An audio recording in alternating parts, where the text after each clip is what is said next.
Hello and welcome to Faithfully Stampin' with Jennifer Helm. I am Jennifer Helm, the Faithful Stamper, independent demonstrator with Stampin' Up! And today I have for you some ideas to make use of the scraps of cardstock you might have lying around your craft area.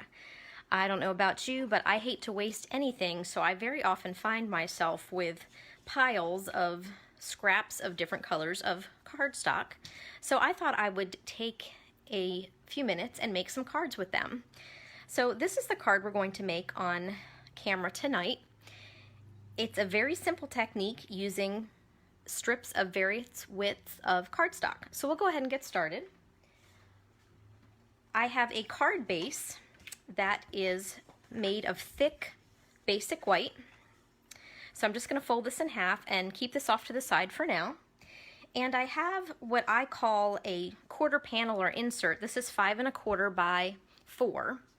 Again, basic white. And so what I'm going to start with is my sentiment, which will be my focal point, what I'm going to work around. So I have one of our brand new in colors, polished pink. And I'm going to take a stamp. I'm going to say medium to large sentiment, not too small, but also not too big to take up the whole front of the card. And I decided to make this a graduation card. So it says hip hip hooray. And this is from our best year stamp set. Has lots of great verbiage and messages in this. So I'm going to put my ink pad away before I put anything in it.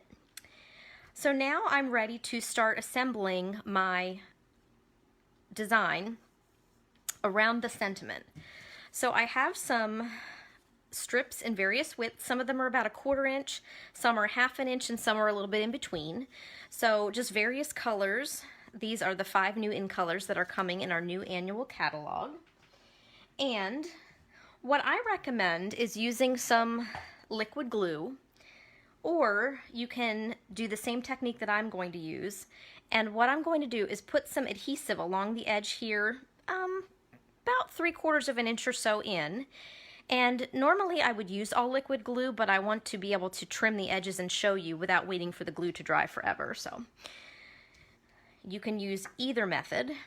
The reason I'm not using adhesive like a tape runner on the whole thing is that these 1/4 inch strips are more narrow than the glue, so I'd spend a lot of time trying to finagle the glue not to show. That's the only reason I'm not using glue completely. So I'm just going to take some Stampin' Seal Plus. This is my favorite of our tape runners. And I'm just going to put some adhesive on the edges. And then I'm going to use liquid glue for the rest. I love our Tombow liquid glue. It's just great. We have a thin tip and a broad tip.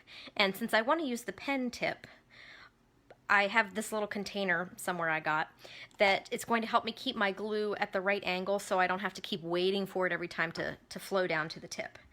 So what I'm going to do is start with one of the wider strips.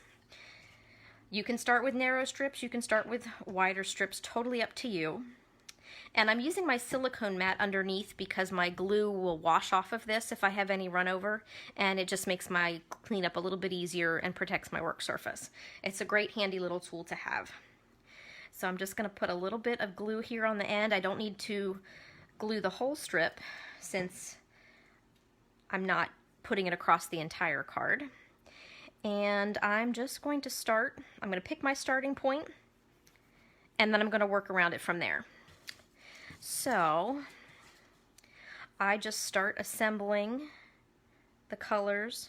You could use any number of different colors. I would pick at least 4, but you could go as many as you wanted really. I'm using 5. I've seen ideas where you use 6. Completely up to you. So I'm just going to keep gluing my card strips until I am happy with the design. You can have them at various lengths, make them come onto your paper as much or as little as you want. That's the great thing with scrap cards, strip cards. See, I didn't put my glue back where I should have. There we go. Need to follow my own advice. And so I'm just going to keep gluing these until I am happy and have the card front filled up.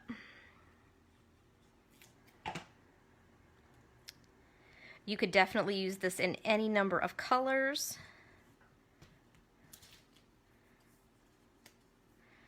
Let's see.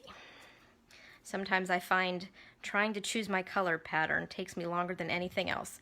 Honestly, the thing it took me the longest to do was to cut the strips in the various widths. And I have some scraps from my earlier samples, so I'm going to use these as well.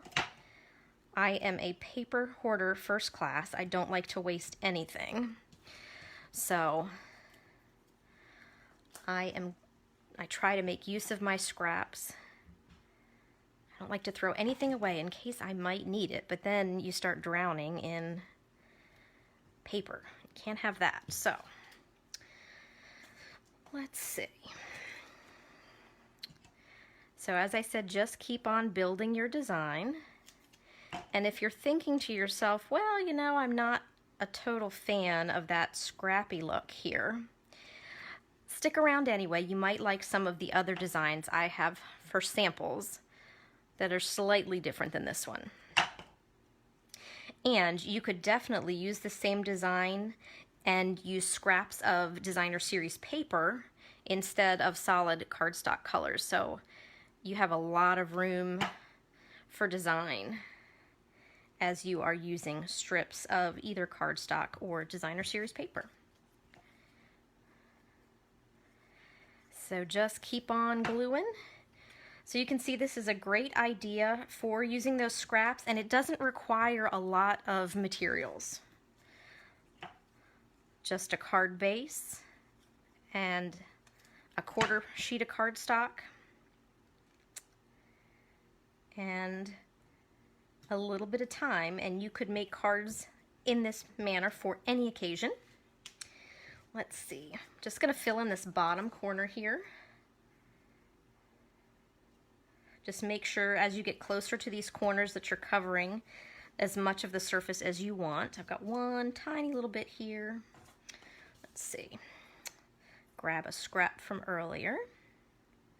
And as I said earlier, you can use adhesive or complete glue, and the reason I didn't use glue on the whole thing was so that you could see this next step without waiting for the glue to dry. If I were to use complete liquid glue, I'd let it sit for a little bit before I cut the edges off.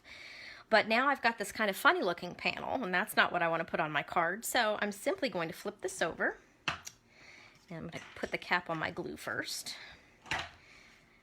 and then grab a pair of scissors, and I'm simply going to trim straight along the edges of the white panel and cut off the excess cardstock strips.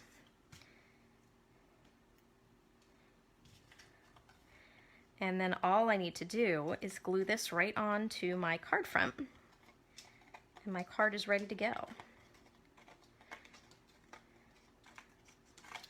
So just a little more trimming. You can kind of see why I didn't want to make you wait for the glue to dry. Move my scraps out of the way. And so now I have my sweet little panel ready to go on my card base. Now I could pop this up with dimensionals. I have decided to leave this one flat on the card front. So I'm using some Stampin' Seal Plus here. And it's nice and sticky. Got it sticking to my fingers. I have a little hanging over the edge here, so I'm just folding that back so nothing is sticky on the card front. And then I'm just going to layer this right on the card front. And just like that, I have a sweet little scrappy design. And the card looks fine just like this, but I decided to add a little something for this one. So I'm going to add some matching bling, some in-color gems in the colors that match. So I have my Take Your Pick tool. This is one of my favorite accessories. It comes with a spatula end. It comes with this piercing end. It comes with an end that has putty on it, so you can help maneuver things around as you're designing your cards. But what I'm going to do is take my piercing end, and it just helps me put my gems where I want them without firing them all over the room. Sometimes if I try to do this with my fingernails, I end up shooting rhinestones or pearls across the room. Sometimes they're never to be found. So I just like adding them with this handy dandy little tool. It just makes my life a little bit easier. So I'm just going to add some gems in different colors. And just like that, I could keep my card simple, or I can add a little bling. So it would depend on who my recipient is, what I decide to do. So just like that, you have a quick and simple card design, making use of all the scraps you have laying around your craft area. But as I said earlier, this one design might not be your cup of tea, so take a look at these. I have several other samples, just a couple. Here I have a design that, rather than doing a lot of strips in different widths, I kept these all at 1/2 inch and made one more narrow strip. This vertical strip is 1/4 inch. I glued that one first, and I glued it directly to the card base. And that way I had a nice straight edge to work with, and I simply took the 1/2 inch strips and butted them up against the vertical strip. And then the same thing I did before. I just trimmed the edges here, added some punch art, and here I have another quick and easy graduation card, perfect for a young man who is graduating, and you could tailor this to whatever the school colors are. So a great quick and easy idea. This one again features the new in colors, but rather than lots and lots of strips, I just cut one strip in each of the colors, glued them on a diagonal to the card front, and then added some flowers and a little bit of bling, and then stamped my sentiment below. This one I kept simple on the inside and just used a matching stamp. And then for this card, I took shorter strips instead of keeping them longer. I cut them anywhere between 3 and 3.5 inches long. I could have gone a little bit longer. Just picked some coordinating colors and glued them at different heights, and then added my sentiment. This is popped up on dimensionals to give it some height, and added some black matte gems. And here is another card, and this just shows you the difference that using the same colors, you'll get a different look each time. You can change up which direction your sentiment goes. But lots of quick and simple ways to make use of all those cardstock strips that you might have laying around. If you are not currently working with a demonstrator and you like some of the products you saw me demonstrate tonight and would like to see a catalog or place an order, please feel free to visit my website or get in touch with me. I'm happy to provide you with a paper catalog. I'd love it if you were to subscribe to this YouTube channel. I do videos twice a week, and I post them here on Mondays and Fridays for your viewing pleasure. And you can also follow me on Facebook at The Faithful Stamper. Thank you so much for watching. I hope you enjoyed these quick and easy strip cardstock cards. Take care and happy crafting.